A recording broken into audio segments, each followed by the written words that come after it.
Cámara Español. Monitoreo y análisis de noticias en los medios de comunicación.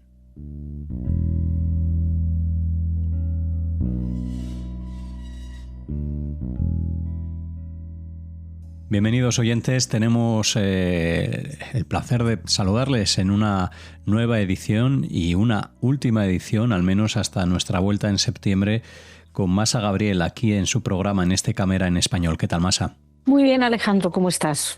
Bueno, acompañándote para cerrar, digamos, esta temporada y hacer un resumen de esos temas que nos has venido trayendo a lo largo de estos últimos meses. Sí, un resumen y sobre todo quisiera englobarlo en algo más general.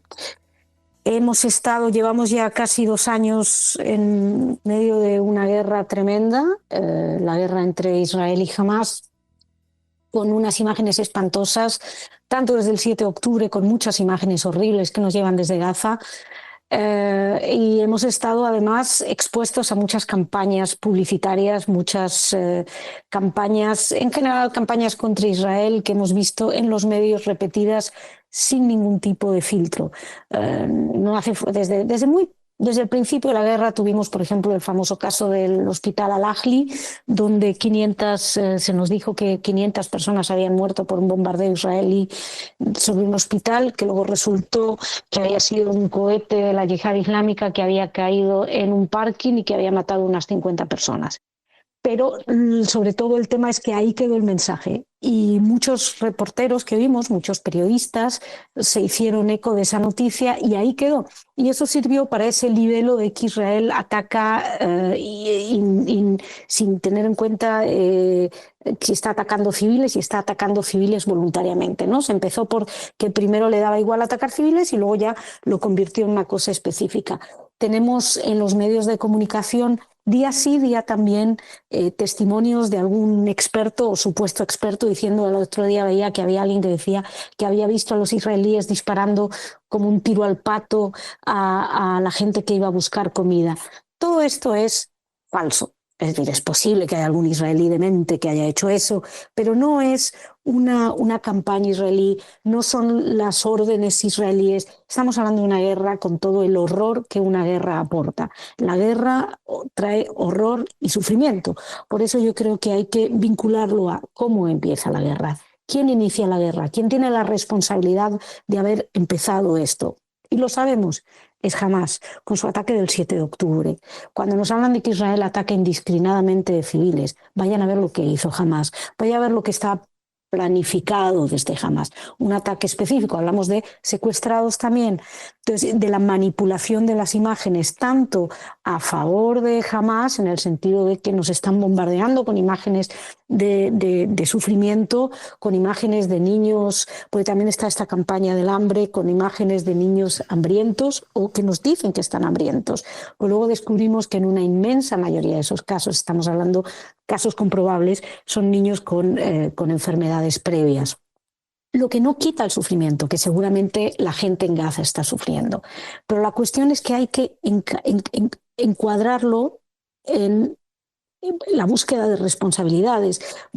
Les gusta mucho comparar con la Segunda Guerra Mundial. Bueno, hay muchos periodistas que lo están haciendo, comentaristas que están comparando a los judíos con Hitler. Es antisemitismo de manual y quisiera hablar de esto un poco más específicamente, pero la cuestión es que a lo mejor lo que sería comparable es a Hamás con los nazis, porque intentaron exterminar judíos, torturan, se han llevado a unos jóvenes que estaban bailando, los tienen secuestrados. Todo esto, y esto los medios no se están haciendo suficientemente eco. O sea, estamos hablando de que los periodistas han tomado una postura activista ideológica completamente definida. Y en ese sentido se nos ha estado ocultando parte de la información. Veíamos la semana pasada que había muerto un periodista, que Israel había matado a un periodista, que resulta que además era miembro de Hamás. Pero esta parte no nos la contaban. Cuando nos hablan, cuando tenemos en primera plana a esos niños famélicos, tampoco nos cuentan después que estaban con condiciones previas, enfermedades previas. O sea, hay una ocultación de parte de la información. Ahora estaba viendo, Reuters se hizo ligeramente eco de que hay unas manifestaciones en Gaza en contra de Hamas. Pero de estas tampoco nos están hablando. Se nos está vendiendo sistemáticamente la versión de uno solo de los lados. No están permitiendo acceder a la otra versión. Muchas veces dicen, y en ese sentido yo creo que Israel comunica muchas veces muy mal, por muchos motivos. Entre otros, porque para dar una información tienen que comprobar lo que están hablando. No puede hacer como Hamas, que llega y dice, han matado a 20.000. Tiene que hacer una comprobación. Pero en el caso, por ejemplo, de este periodista fueron rápidos, informaron, de hecho informaron antes que estaba entre la lista de los miembros de Hamas que eran objetivo. Pero los periodistas no lo ponen. Y hoy en día, en la era de la información en la que estamos y de las redes sociales, es tan sencillo encontrar la información. Es tan fácil encontrar el otro lado de la historia para poder ponerlo. Simplemente si estás haciendo periodismo, tienes la obligación de poner los dos lados de la historia. Pero no estamos en periodismo, estamos hablando de un activismo, yo creo que sin disimulos ya prácticamente. Cuando ves las redes sociales de muchos de estos periodistas, hemos hablado de la periodista, la que estaba de corresponsal de Radio Televisión Española, lo hemos visto en muchos medios, ¿no? Y incluso medios como El País, que te hablan de ejército de ocupación. O sea, la toma de partido es tan evidente que yo creo que es un poco absurdo llegar y lo digo y lo hago yo, ¿no? Pero llegarles con referentes periodísticos, con decir, no, usted tiene que dar las dos versiones. Bueno, pues no estamos hablando de periodismo. Y de lo que estamos hablando, y ahí voy otra vez a la cuestión de la comparación con los nazis, nos están hablando mucho de se ha vulgarizado, sobre todo en este año, el empleo del holocausto como comparativa, ¿no? Cuando se nos dice que los judíos se comportan como nazis, que Gaza es Auschwitz y todas estas cosas, que lo vemos día sí día también, en caricaturas, en artículos, etcétera. Lo que no nos damos cuenta, yo creo, y lo que en gran parte el público creo que no se da cuenta, es que esto no es un ataque contra Israel, esto es un ataque contra los valores occidentales, específicamente contra los valores que han construido Europa. Europa se reconstruye, o el concepto de la nueva Europa, se reconstruye sobre las bases de las cenizas del Holocausto.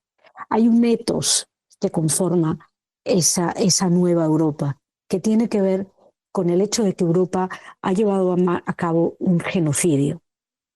Sobre ese genocidio se reconstruye con una serie de valores.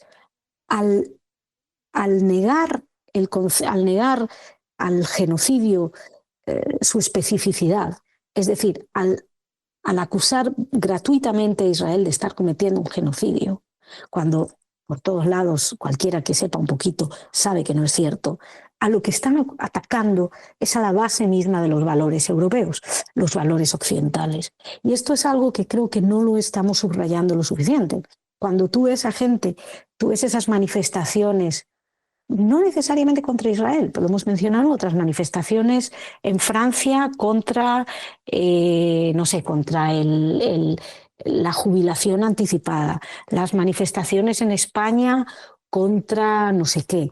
En todas se han colado banderas palestinas. Se ha convertido esa bandera palestina en un sinónimo de antisistema europeo o occidental, de los valores democráticos. Y a mí lo que me sorprende es la cobardía de quienes eso lo aceptan. Yo entiendo que hay miedo, porque cuando tú ves una manifestación anti-israelí, sobre todo cuando las ves en las grandes ciudades europeas, dan miedo, gente con las cabezas cubiertas, incluso golpeando, porque estamos hablando de grupos antisistema. Y hasta que no entendamos que el palestinismo, que no tiene nada que ver con realmente estar preocupado por los palestinos, porque, insisto, si alguien es pro-palestino debería ser el primero en condenar a Hamas, no solo por haber sometido a su pueblo a la situación en la que lo está metiendo, por haberlos lanzado una guerra, haberles robado la comida, porque la comida está entrando. Pero ¿dónde va esa comida? Si la roba Hamas, por mantener la guerra, por mantener esos secuestrados y también por todo lo que han hecho antes, por la persecución a toda idea discrepante. Bueno, todo esto es lo que un pro-palestino debería estar denunciando. Con lo cual, esa especie de palestinismo en el que estamos imbuidos ahora dentro de las calles occidentales, no creo que tengan nada que ver con ser pro-palestino. Creo que tienen más que ver con ser antisistema, antioccidental, antidemócrata en muchos aspectos, porque las formas son agresivas, lo vemos en las redes sociales. Ahora estaba viendo que Rima Hassan, una eurodiputada francesa que se ocupa más de Palestina que de Francia, estaba poniendo en la diana a un imán pro paz en Francia, poniendo un reloj como que le queda poco tiempo.